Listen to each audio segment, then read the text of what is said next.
신바람 사연 아파트. 오늘의 사연 시작하겠습니다. 안녕하세요. 결혼한 지 올해로 23년 차인 50대 여성입니다.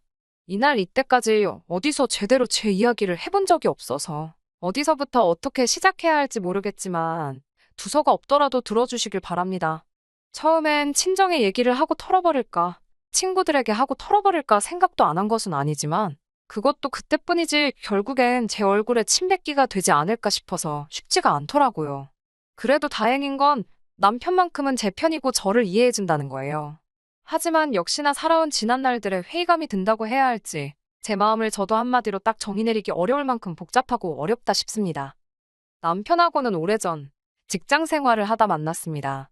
남편은 사내에서도 나름대로 인기가 있는 사람이었고 저는 솔직히 예쁜 얼굴은 아니라서 남편처럼 좋다 하는 사람이 있고 그런 것은 아니었어요. 그런데 그렇게 같이 직장을 다닌 지 3년인가 되었을 무렵 남편이 저더러 만나보고 싶다고 하대요. 제 수더분한 성격하고 주변 사람들하고 두루두루 잘 지내는 게 보기가 좋았다면서요. 저는 생각지도 못한 남편의 말에 떨리기도 했고 부담스럽기도 해서 처음엔 남편을 밀어냈는데 그런데 남편이 2번이고 3번이고 다가오는 거예요. 그래서 남편이 저를 정말 좋아하는가 보다 싶어서 결국 사귀기 시작했고 사귄 지 1년도 안 돼서 시댁에 인사 가고 그렇게 일사천리로 부부의 영까지 맺게 되었습니다. 남편은 사남매 중 둘째로 위로 형 하나 누나 하나 그리고 아래로 여동생 하나 그렇게 있었어요. 그런데 문제는 시부모님 자체가 재산도 없으시고 노후 준비도 안 되어 있으시다 보니 사남매가 십시일반 돈을 모아 시부모님 생활비를 대고 있었죠. 그렇다 보니 저랑 남편이 결혼할 때도 크게 뭐 도움을 주실 형편이 못 되었고요. 저도 이건 처음부터 알고 있었기 때문에 크게 마음을 쓰진 않았습니다. 신혼살림은 제가 살던 자취방에 남편이 자기 옷까지만 들고 와서 시작하게 되었고 차도 제가 처녀적부터 타던 차를 그대로 탔습니다. 시부모님께 받은 거라곤 금으로 된 상가락지가 전부였지만 괜찮았어요. 2분이 워낙에 저에게 미안해하셨고 고마워하셨거든요. 그래서 그 마음만으로도 충분히 위로가 되었달까요. 친정에서는 남자가 가진 것 없이 장가오는 것보다 여자가 아무것도 없이 시집가는 게 나중에 더 흠잡히기 좋다며 남편 쪽 형편과는 관계없이 돈으로 5천을 해주셨습니다. 지금이야 돈이라는 게 흔해져서 5천이 그렇게 큰 돈 같지 않지만 20여 년 전에는 절대로 적지 않은 돈이었어요. 그리고 그 일로 남편은 저희 부모님께 면목이 없다며 몇 번이나 머리를 숙였고 저희 부모님은 그런 소리 듣자고 준 돈이 아니라며 그저 당신들 딸인 저 마음고생은 시키지 말라고 하시대요. 그리고 실제로 남편 한 사람만 놓고 말하자면 제 마음고생을 시키는 일은 거의 없었어요. 술도 안 하지 담배도 안 피지 다른 여자에는 관심도 없지 오로지 일과 가정밖에 모르는 사람이었습니다. 하지만 그럼에도 불구하고 남편과 제 사이에서 큰 소리가 나는 경우가 종종 있었는데 그건 상황 자체가 시댁과 관련이 되어 있을 때였어요. 특히나 시부모님이 돌아가신 이후로는 일이 더 복잡해졌지요. 처음에 아버님이 돌아가셨을 때였습니다.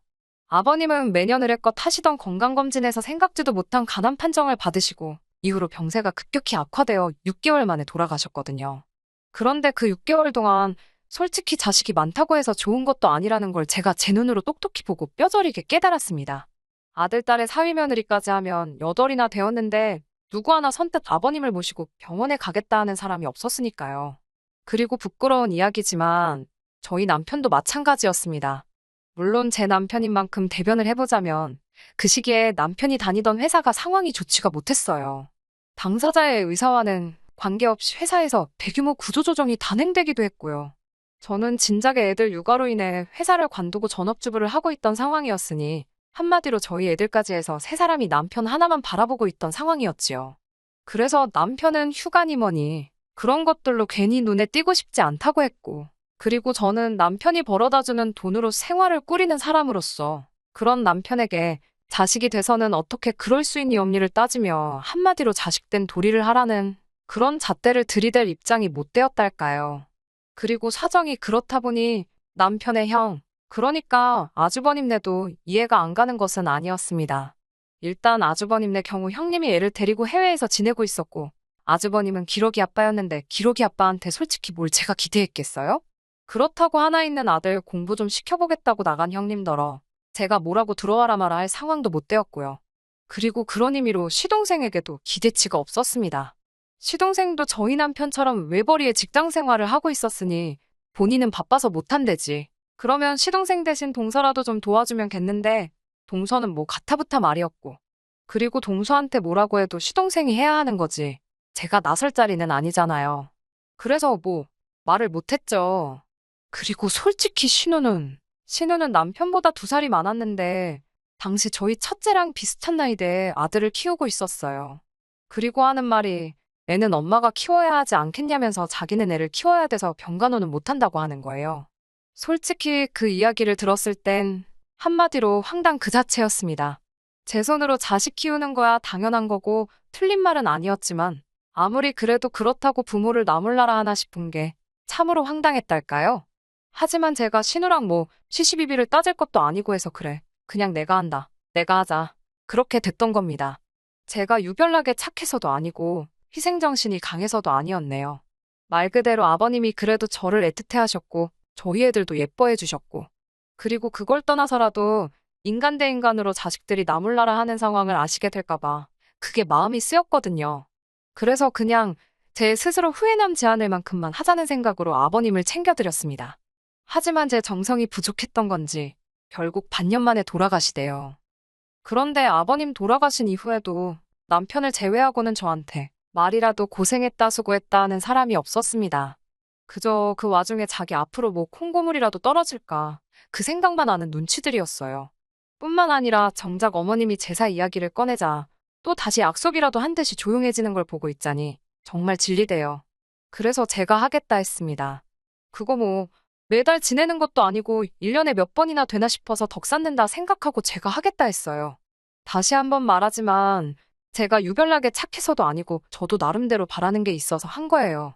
아버님이 어디선가 저희 가족을 지켜주시겠지 하는 뭐 그런 걸 바랬달까요. 그리고 그렇게 흐른 세월이 자그만치 10년이 훌쩍 넘었습니다. 그 긴 세월 동안 저희 가족뿐만 아니라 제 친정에도 그리고 시댁 식구들에게도 이런저런 크고 작은 일들이 있었죠. 그런데 이렇게 표현하자면 좀 그렇지만 친정은 나날이 사정이 나아진 반면 시댁은 그렇지가 못했어요. 일단 친정의 경우 친정어머니가 언젠가 재개발 승인만 나면 대박이 날 거라며 꼭 쥐고 계시던 아파트가 있었는데 그게 정말 재개발 승인이 나면서 순식간에 집값이 2배도 넘게 올랐거든요. 그리고 그런 과정에서 여윳돈이 생기신 친정어머니가 애들 대학학비에 보태라고 목돈을 저에게 쥐어주셨지요. 뿐만 아니라 저희를 데리고 유럽이며 어디며 해외여행도 가주셨네요. 솔직히 저희도 먹고 살기가 아주 빠듯한 것은 아니었지만 그렇다고 여유가 있는 편도 아니다 보니 남들 다 가는 해외여행도 2-3번인가 밖에 가본 적이 없었는데 친정어머니 덕에 애들도 세상 구경하고 저희 부부도 좋은 추억도 만들고 그리고 말씀하시길 친정부모님 2분 다 돌아가시면 이 재산은 다 제 것이지 않냐며 저더러 너무 아둥바둥 살지 말라고 하시는 거예요. 저 정말 맹세컨대 그 재산이 제 것이라 생각한 적 없습니다만 그래도 그 말씀이 힘이 되는 건 사실이었어요. 그런데 반면에 시댁은 아버님이 돌아가신 이후로 어쨌든 사남매의 사이가 그렇게 좋지는 않았던 게 사실이에요. 일단은 앞서 말씀드린 대로 재산 문제로 서로 할 말 못할 말이 오고 가버렸으니까요. 그러다 몇 년 후에는 어머님이 교통사고를 당하셨는데 그때도 누구 하나 나서는 사람이 없었습니다. 심지어 그때는 아버님 때와는 달리 손자 손녀들도 제법 어른티를 내던 때였는데 말이죠. 그래서 결국 또 제가 하게 되었습니다. 그리고 이때도 그냥 어머님이 저희 애들을 많이 예뻐해 주셨으니 받은 사랑 돌려드린다는 심정으로 병간호를 도맡은 거지. 별다른 뜻이 있어서도 아니고 그렇다고 제가 착해 빠져서 그런 것도 아니었어요. 물론 이유가 어쨌건 간에 남편은 무척이나 고마워했지만요. 그리고 지금도 아버님이고 어머님이고 2분 수발 들고 한 거에 대해서는 이만큼의 후회도 없습니다. 사람이 어떻게 늘 손익을 따지며 살 수 있겠어요? 가끔은 그저 마음이 시키는 대로 따라갈 수도 있는 거죠. 하지만 어머님 또한 사고의 정도가 심했던 탓에 결국 다시 일어나지 못하시고 1달 만에 세상을 떠나셨습니다. 그리고 이후의 일은 말해 뭐하겠나 싶을 정도로 아버님 때와 똑같이 흘러갔어요. 아버님 제사를 이미 제가 맡아 치르고 있었으니 어머님 제사도 당연하다는 듯 제 몫이 되었죠. 하지만 이 또한 저에게 문제되는 일은 아니었습니다. 그리고 솔직히 제가 아버님 제사를 치룬 덕이라고 말하기도 그렇지만 그래도 그게 저는 나름대로 덕을 쌓은 거라 생각했거든요. 그래서인지 저희 애들이 어디 하나 아픈 데 없이 건강하게 자라서는 대학도 좋은 대학을 갔어요. 특히 첫째는 졸업도 하기 전에 변리사 자격증을 따면서 나름대로 탄탄대로를 걷게 되었고요. 둘째도 의대에 입학하면서 저나 남편에게 큰 자랑거리가 돼주었습니다. 그리고 이 모든 게 남편은 제가 평소에 마음을 굳게 써서 아이들이 복을 받은 거 아니겠냐고 말해주대요. 사실 아이들의 노력이 없었으면 불가능했을 일이지만 그래도 가장 가까운 사람이 그 공을 제 몫으로 돌려주니 기분이 싫지만은 않았어요. 그런데 이게 욕먹을 일이 될 줄은 몰랐습니다. 얼마 전에 있었던 일이었어요. 어머님이 돌아가시기 전에 저에게 따로 금부치 몇 개를 남기신 게 있었는데 그때 저더러 다 가지라 하셨거든요. 솔직히 재산적 가치로 치면 돈 1,000만 원이 적다는 건 아니지만 그 정도나 될까 모르겠어요. 하지만 배 아파 낳은 자식들보다 며느리인 제가 헐났다면서 고맙다고 주신 귀한 선물이었습니다. 그런데 제가 솔직히 그걸 차고 다닐 것도 아니고 해서 서랍 한쪽에 보관해뒀었거든요. 그런데 엊그제 서랍 정리를 하다가 문득 그 상자가 눈에 띄어서 이런저런 생각을 하다 보니 마음이 영 편치가 않대요. 다른 사람은 몰라도 신우는 딸이기도 하니까 어머님이 얼마나 그리울까 싶어가지고요. 원래 모자 사이도 특별하지만 모녀간엔 말로 설명할 수 없는 뭔가가 있잖아요. 그래서 신우에게 시간 날 때 우리 집에 한번 오라고 했어요. 줄 게 있어서 그렇다고요. 그리고 그렇게 신우가 저희 집에 왔는데 어째 집에 들어올 때부터 표정이 영 좋지가 않대요. 그래서 왜 그러나 하고 생각을 해보니까 저희가 얼마 전에 좀 큰 평수로 이사를 했거든요. 그리고 집들이는 따로 하지 않았다 보니 신우가 이사한 저희 집엔 처음 와본 상황이었고요. 신우는 이리저리 눈을 굴리며 저희 집을 둘러보더니 잘해놓고 사네 하면서 콧방귀를 뀌었습니다. 그리고 그런 신우의 반응을 보고 있으니 난감하기도 했고 민망하기도 했고 그래서 그냥 멋쩍은 듯 웃어 보였어요.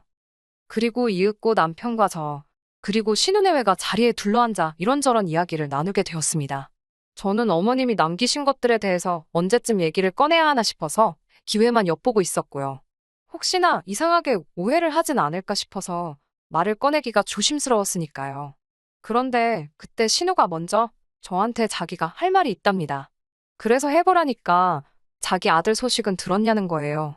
사실 시조카가 그래도 어떻게 고등학교까지는 마쳤다는 이야기를 들었습니다.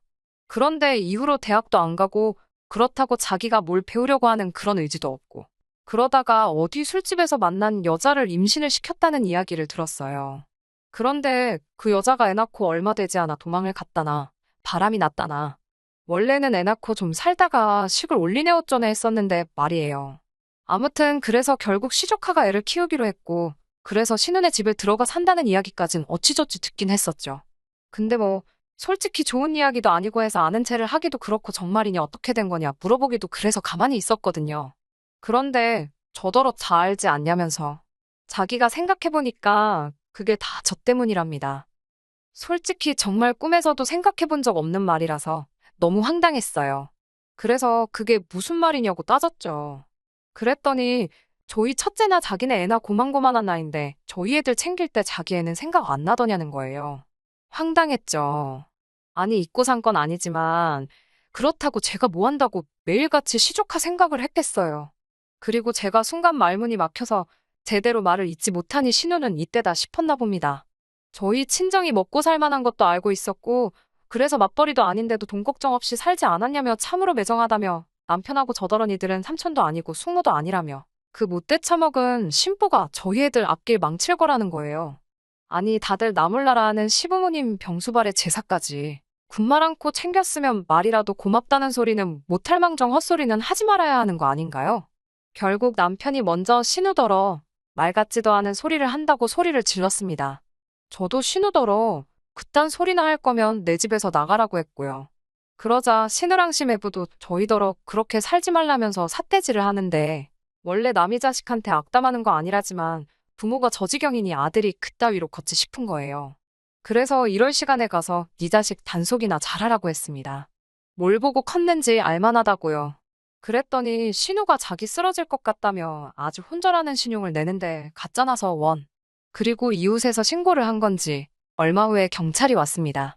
제가 전후 상황 설명을 하니까 일단은 어쨌든 제 집이니 신우랑 심해부더러 나가야 된다며 끌고 나가대요. 그리고는 뭐 그렇게 그쪽이랑은 완전히 끝장을 본 거죠. 솔직히 지금도 이렇게 쓰면서 어이가 없어요.